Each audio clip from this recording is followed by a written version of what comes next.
Hi there, welcome to the final video for C-3PO. Now, here I'm going to be weathering this robot to make him look pretty awesome.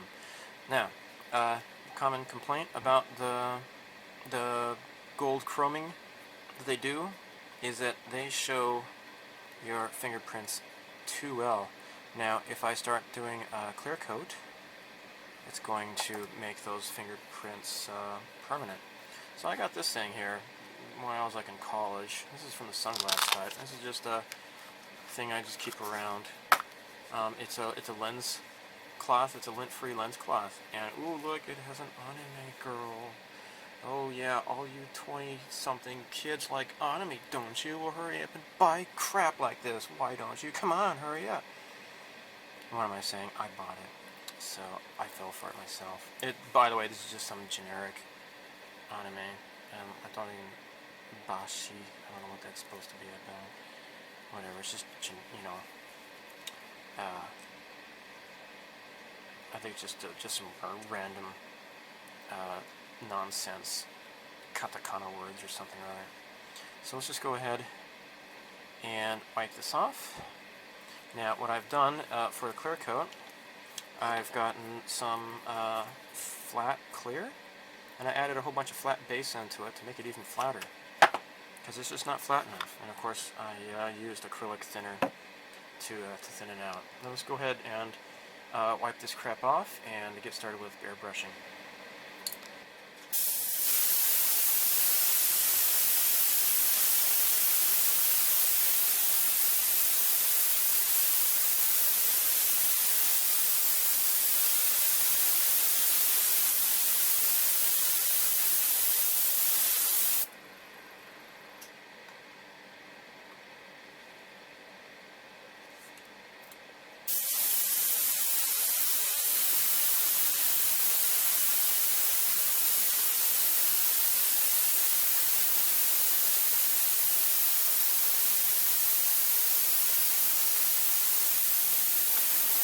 Yeah, I got a sponge here, like a real open, airy sponge, and I got some acrylic thinner here.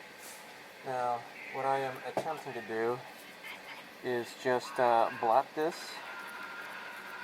to remove... Sorry, I'm watching the spoonie experiment right now. I'm going to blot this here so that the shine is going to come through here. I don't want it to be totally milky and, you know, white looking.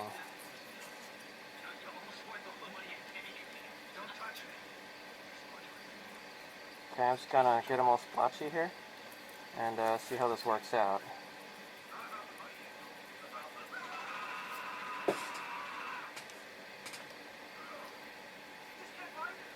Here we go. Let's do the torso here.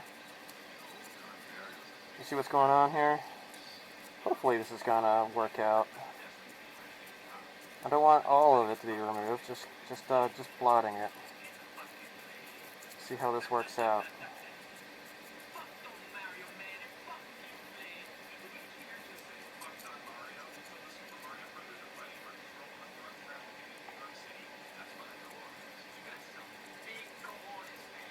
There.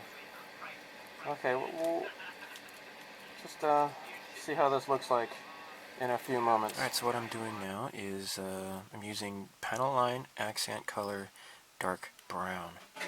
This is diluted enamel paint, and I used to think that the best way to apply this is on a gloss surface. However, I've noticed that it can be too glossy to actually work properly. That's certainly not good.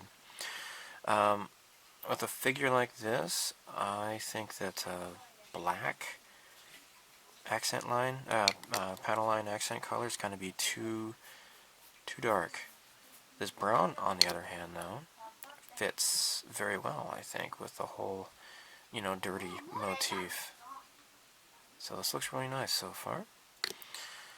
And the lines draw very well. See, it just went all the way around. Perfect. Totally perfect.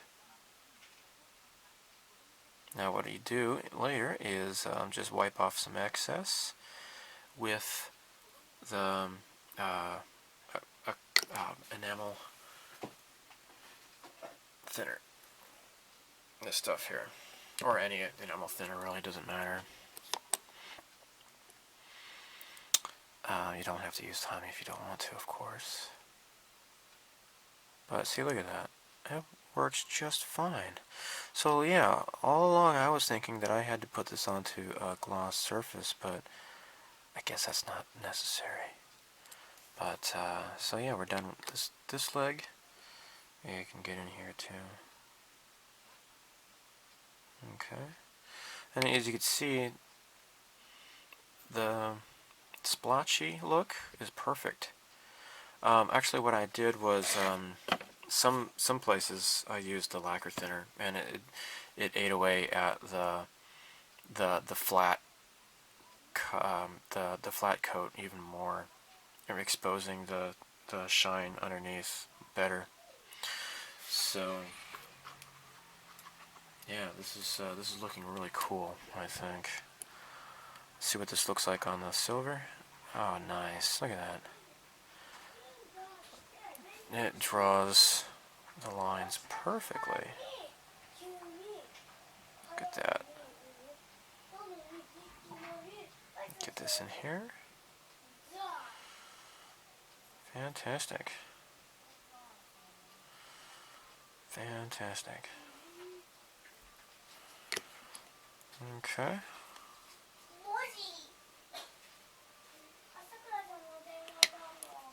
There.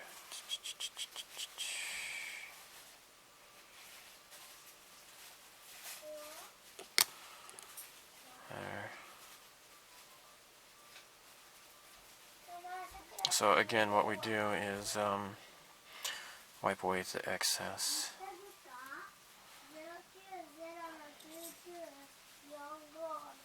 Okay. Grab one of the arms here. And actually, this is the unmoving. This is the moving here. After I did the clear coat, the parts that I had painted look even better. They match the pre-colored chrome, the gold chrome even better than I thought it would. So that's great.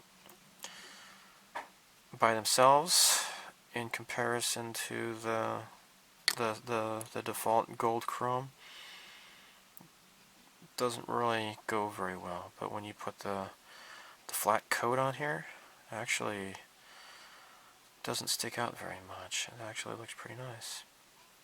So I'm going to go ahead and do this, and then we're going to do a sandy wash after this. So yeah, I'll get back. Alright, so Model Master Enamel Sand. It's kind of clumpy. So I'm going to stir this crap up.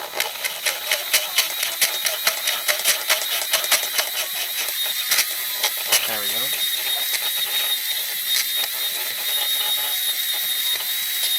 There. Okay, cool. That's nice.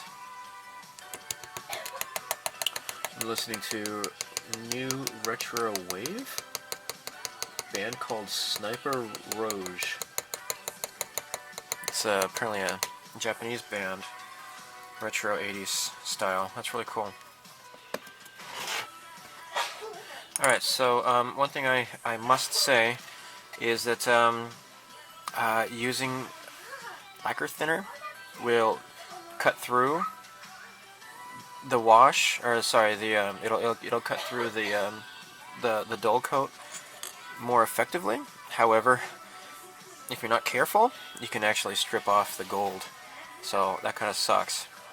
So I'm going to try to maybe kind of cover this up a little bit if I can.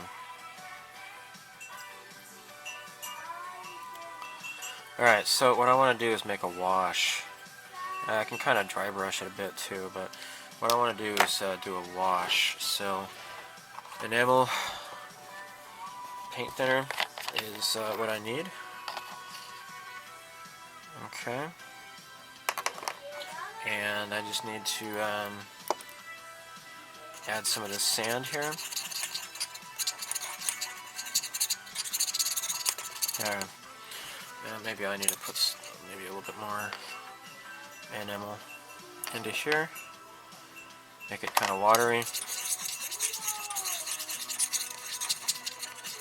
Okay.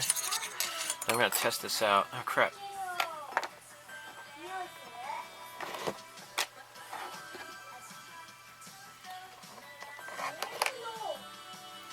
Just spilled it here.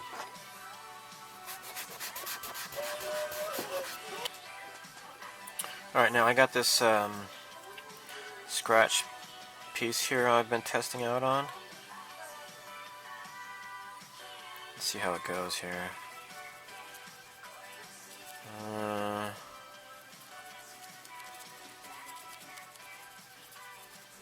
It's okay, I guess. I should probably get another cup here and just have it full of only enamel. And then wipe it off. I think might be a bit too much.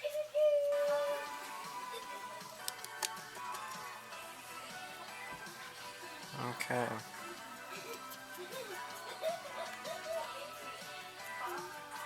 I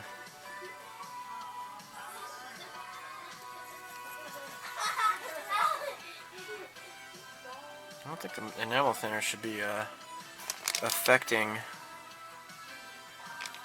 the clear coat, the acrylic, I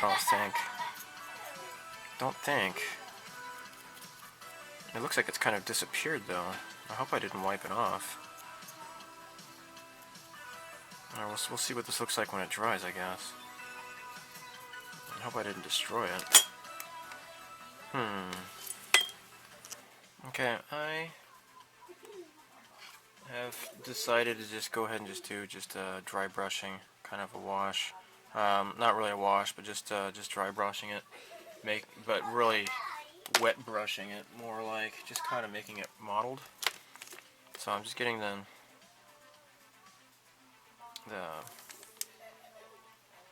paintbrush dipped into the sand, rubbing it on my towel a bit, and then just splotching it, splotchy, making him look dirty. Okay. Alright. And let's do one of his legs like this here. Now, I don't know how this is looking. I guess it didn't attack the acrylic after all. It seemed like that it kind of cleaned it up all of a sudden, and I got kind of scared. But I don't think that's the case after all, which is good. So still, I don't know. Let's do kind of like a half dry brushing, half wash, I suppose.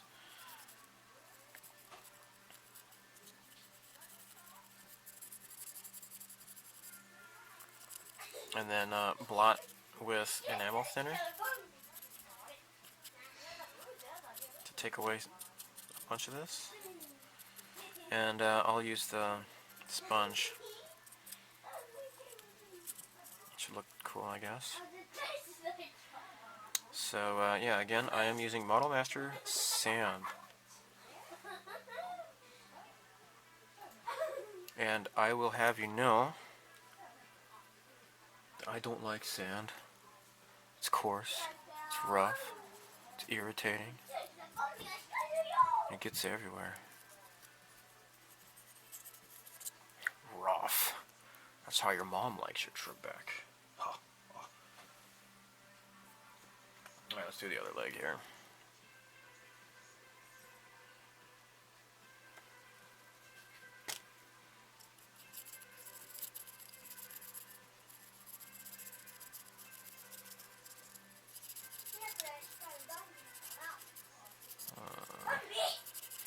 So I kind of want to get the legs kind of dirty most. Because, you know, after his oil bath, he was still kind of trumping around Mos Eisley before getting onto the Falcon. And then later in the Destroid, or the Destroid, the Death Star and such. So let's just get this here. Let's get on the bottom here too, maybe. I guess I forgot to dry coat that, or clear coat the bottom of his feet. Oops, kind of overlooked that part. Well, I was just told it's bath time, so I need to get going. But you get the idea what I'm doing here. It's looking kind of cool, hopefully. We'll see. Okay, what I'm doing now is blotting it with enamel thinner. Got some in my little paint tray here, left over. Getting rid of the excess off of my towel and just kind of blotting it.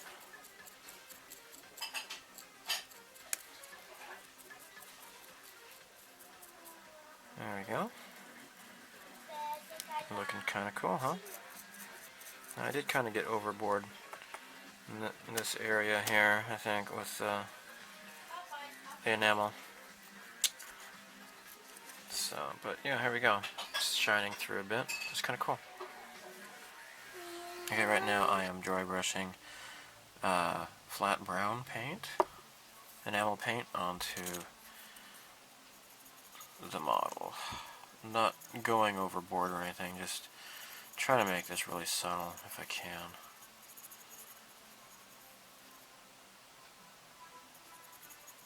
Just to give it like a little bit extra color, not just the sand, you know.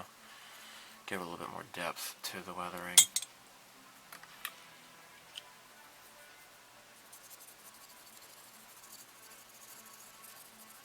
And so far I think it's pretty nice looking. Oh, that's right, something I need to do here. Get the backs of his knees. You see that? That's a little bit too clean looking. I don't want that. There. It's a little bit better. Something I just overlooked when I was working on this last night.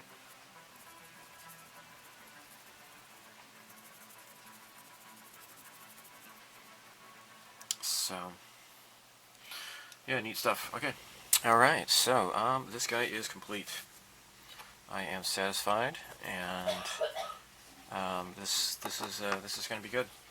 So I'm going to assemble him and get him ready for a slideshow.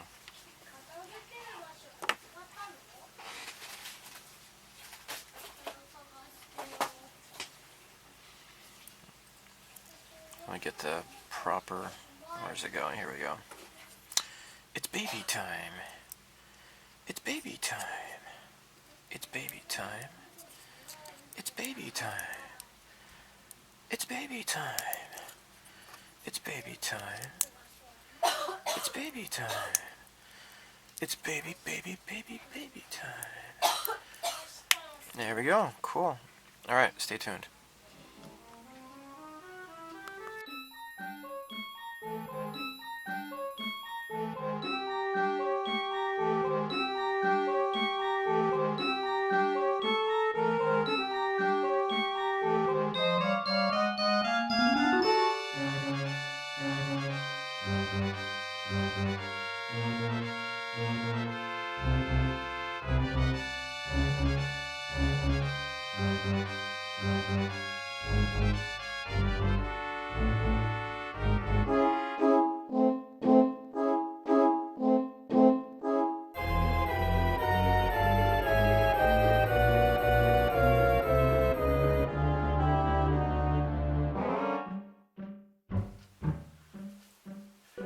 Okay, so I have finished the model, and actually, after I finished it, I realized that, you know, there are more things you can do with this model. Like I mentioned, you could, you know, insert some electronics to light up his eyes. Now, I was thinking, you know, maybe I won't do that, but maybe I can go beyond that. So actually, I studied a lot of programming, doing like some little circuit boards and such, and I actually turned my C-3PO model into an actual robot, and I installed an AI chip. I was going to show this through the process, but my camera didn't really want to cooperate, so I kind of lost all of that video footage. But he is an actual robot with an AI. I haven't gotten his voice quite right. It sounds a little bit effeminate, but he can speak, he can respond to questions, and he can actually sing as well. So it's strange, actually. He's kind of taken an affinity to my daughter's. She has this toy, Sylvanian Families dollhouse, and he likes to spend a lot of time in there. Well, tell you what. Why don't I'll just introduce you to C-3PO here. He's really great. Let me get the camera here going. Okay, so hello to the world. This is C-3PO, my miniature 1/12 scale replica robot. And so without further ado, C-3PO, please say something. How do you feel? I feel fantastic. Hey, hey, hey. You feel fantastic. Hey, hey, hey. You are fantastic. Hey, hey, hey. I feel fantastic. Hey, hey.